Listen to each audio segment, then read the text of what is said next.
तो चलिए खबरों में आगे बढ़ते हैं। आम आदमी पार्टी के नेता राजन सुशांत ने धर्मशाला में प्रेस कॉन्फ्रेंस में बीजेपी और कांग्रेस दोनों पर हमला करते हुए कहा कि बीजेपी सरकार देश में लोकतंत्र की हत्या करने का प्रयास कर रही है। देश के हालात देखकर 1975 के इमरजेंसी की याद ताजा हो रही है। अभी हाल में ही गोवा में कांग्रेस के 11 में से 8 विधायक बीजेपी में चले गए। कांग्रेस ने टिकट देने से पहले सभी को मंदिर चर्च में ले जाकर कसम दिलाई थी कि वह विधायक बनने पर पार्टी नहीं छोड़ेंगे, लेकिन कांग्रेस के विधायकों ने भगवान को दिए वचन को तोड़ दिया। कांग्रेस के विधायक भगवान को धोखा देकर बीजेपी में शामिल हो गए। पूरे देश में कांग्रेस के विधायक बिक रहे हैं और बीजेपी खरीद कर सरकार बना रही है। इसीलिए कांग्रेस को वोट देने का मतलब बीजेपी को वोट देना है। कांग्रेस पूरे देश में खत्म हो चुकी है और हिमाचल में भी खत्म होने के कगार पर है। अब देश में एक मजबूत विकल्प के रूप में आम आदमी पार्टी की जनता की पसंद बन रही है और एक मौका आम आदमी पार्टी को दे, जिससे प्रदेश में ईमानदार सरकार बनने पर केजरीवाल की हर गारंटी पूरी होगी। पार्टी की सरकार लोकतंत्र की हत्या करने पर उतारू है। ऑपरेशन लोटस के नाम पर जो खेल खेला जा रहा है, देश धीरे धीरे 1975 की इमरजेंसी की ओर जा रहा है, तात्कालिक रूप से और दीर्घकालिक रूप से ईस्ट इंडिया कंपनी के युग की ओर जा रहा है। चुनी सरकारें तोड़ी जा रही हैं, विधायक खरीदे जा रहे हैं और नैतिकता के पाठ पढ़ाए जा रहे हैं। तो सोलन में आयोजित प्रेस कॉन्फ्रेंस के दौरान कांग्रेस जिला अध्यक्ष शिव कुमार ने कहा कि चुनावों से पहले बीजेपी महंगाई पर तो हल्ला करती थी, सत्ता में आने के बाद वो महंगाई पर लगाम लगाना भूल गई। उन्होंने बीजेपी की नेत्री स्मृति ईरानी पर प्रदेश में आने पर स्वागत किया। वहीं उन पर निशाना भी साधा है कि क्या वो प्रदेश की जनता से बढ़ती हुई महंगाई पर माफी मांगेंगी। वहीं शिव कुमार ने कहा कि केंद्रीय मंत्री स्मृति ईरानी सहित बीजेपी के नेता लोकसभा चुनावों से पहले महंगाई पर खूब हल्ला करते हैं और लेकिन सत्ता सुख पाने के बाद वो महंगाई को भूल गए। साथ ही उन्होंने कहा है कि हिमाचल के लोक निर्माण मंत्री उड़न खटोलों में उड़ रहे हैं और उन्होंने सड़क की बदहाल हालत के बारे में कहा है। श्रम हया सब इनके नजरों से सत्ता आते ही गायब हो गई। क्या आज वो इस बात के लिए हिमाचल प्रदेश में आके याद दिलाएंगी कि वो किस तरह के वायदे कर गई थी? उन्हें हिमाचल प्रदेश में आकर प्रायश्चित करना चाहिए। हिमाचल प्रदेश के लोगों के साथ जो उन्होंने धोखा दिया है, हिमाचल प्रदेश के लोगों के साथ जो उन्होंने छल किया है, उसके लिए उन्होंने क्षमा याचना करनी चाहिए, माफी मांगनी चाहिए। और मैं आज उनसे ये उम्मीद करता हूं कि वो हिमाचल प्रदेश में आकर अपने किए कर्मों के लिए माफी मांगेगी, नहीं तो आने वाले चुनाव में प्रदेश की जनता इन्हें एक अच्छा सबक देगी। तो जिला कुल्लू के मुख्यालय ढालपुर में 5 अक्टूबर से अंतर्राष्ट्रीय दशहरा उत्सव मनाया जाएगा। तो वहीं दशहरे के सफल आयोजन को लेकर जिला प्रशासन ने भी अपनी तैयारियां पूरी कर ली है और अंतर्राष्ट्रीय दशहरा उत्सव में 2 सालों के बाद बाजार भी सजेगा और सांस्कृतिक संस्थाओं का भी आयोजन किया जाएगा। ऐसे में दशहरा उत्सव में आने वाले सैलानियों, व्यापारियों और स्थानीय लोगों को स्वच्छता का संदेश भी दिया जाएगा और नगर परिषद के द्वारा इसके लिए 2 ई रिक्शा का प्रावधान किया गया है और बिजली से बचने वाले ई रिक्शा के माध्यम से स्वच्छ भारत अभियान के सपने को साकार करने का प्रयास किया जाएगा। वहीं नगर परिषद के अध्यक्ष गोपाल कृष्ण महंत ने बताया कि दशहरा उत्सव में ढालपुर में दुकानें सजती हैं और हर दिन हजारों लोग यहां खरीदारी के लिए आते हैं।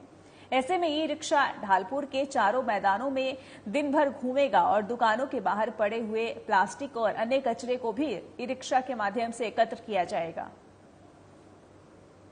18 करोड़ की जगह जैसे कि हमने दशहरे उपलक्ष्य में जो है ये ई रिक्शा जो है ऑटो ले आए हैं, जो कि बिजली से संचालित है।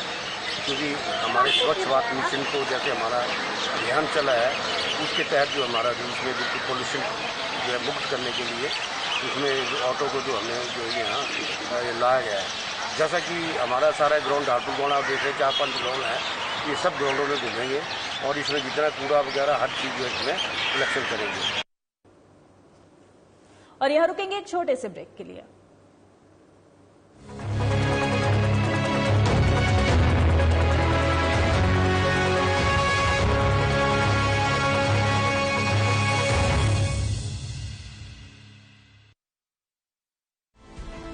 केंद्र और हिमाचल की डबल इंजन सरकार ला रही सुखद बदलाव।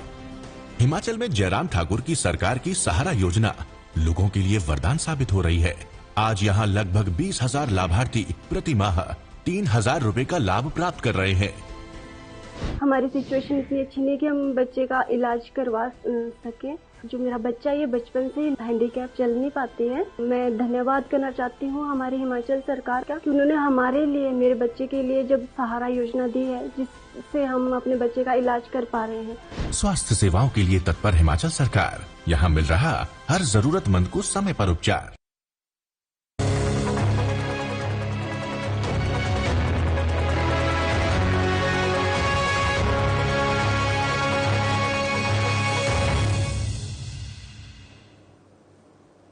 तो ब्रेक के बाद आप सभी का स्वागत है। चलिए बढ़ते खबरों की ओर।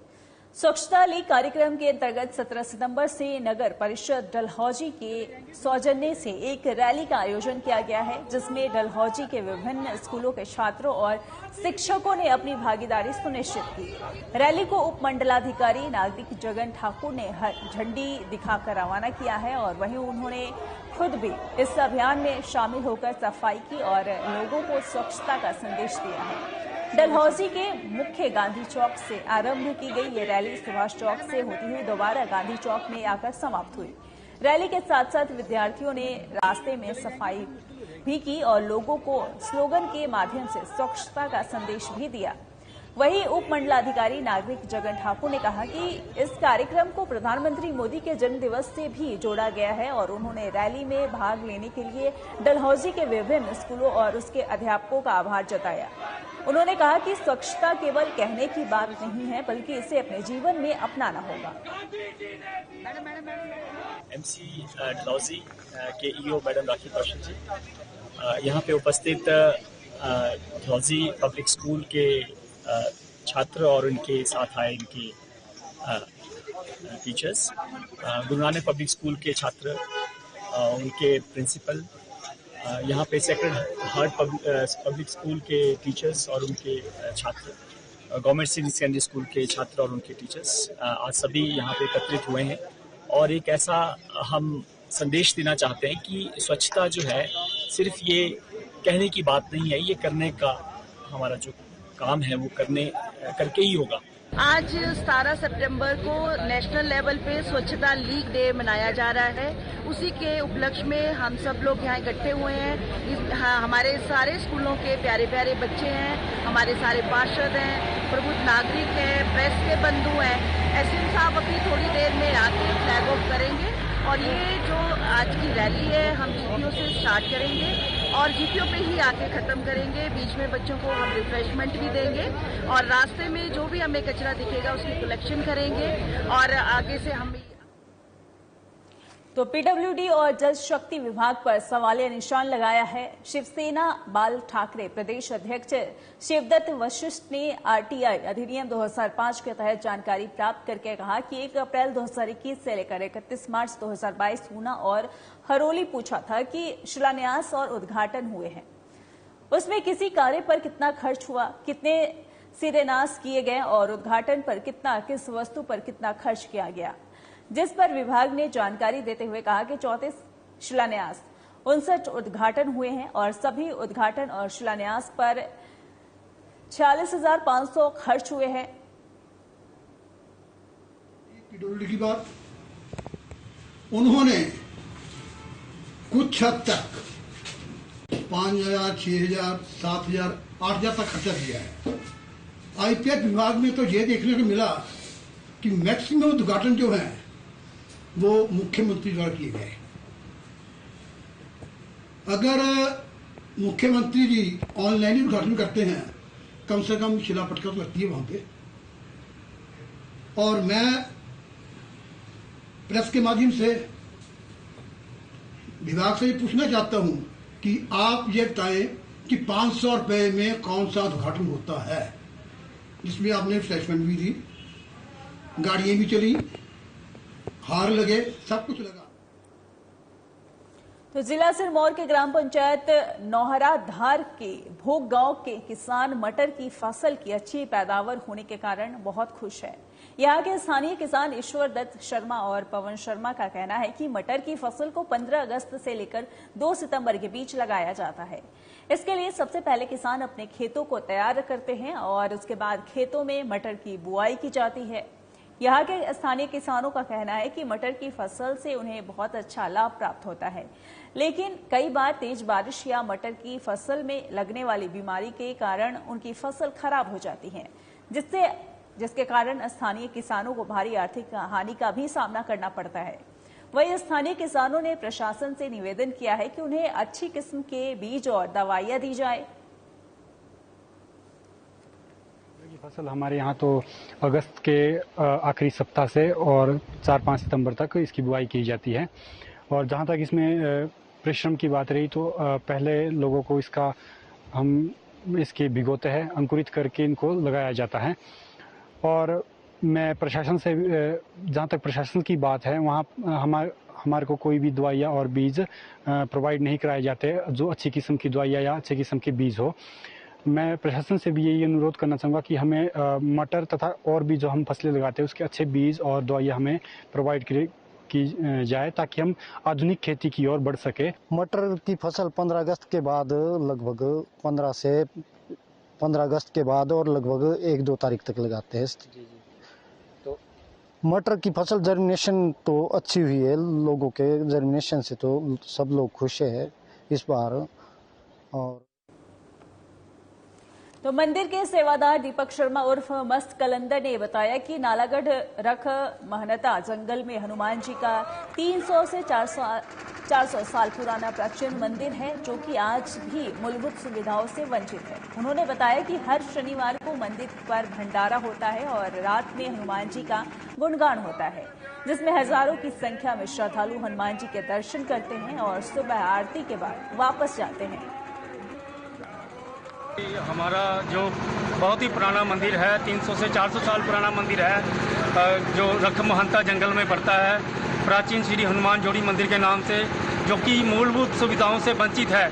300-400 साल पुराना मंदिर ये, यहाँ पर बिजली, लाइट, पानी, रास्ते से बहुत ज़्यादा परेशान है लोग। और यहाँ पे हर शनिवार को जो है हनुमान जी का भंडारा होता है और रात को बजरंगी का गुणगान होता है। और जो जितने भी सेवादार श्रद्धालु वहाँ पे भक्तजन आते हैं, उनको बहुत सारी दिक्कतों का सामना करना पड़ता है। तो ये सरकार से हम आज ये मांग कर रहे हैं कि ये जो हमारा प्राचीन मंदिर है, इसको मंदिर का दर्जा दिया जाए। सबसे पहले तो मैं हमारे देश के प्रधान सेवक को उनके जन्मदिन की शुभकामनाएं देना चाहूँगा और उसके बाद उनसे प्रार्थना करना चाहूँगा कि हिमाचल नालागढ़ में एक ऐसा भी स्थान है जो सदियों पुराना है और उसको आज तक मंदिर का दर्जा नहीं मिला। तो फिलहाल के लिए इस बुलेटिन में इतना ही। बने रहे हमारे साथ। नमस्कार।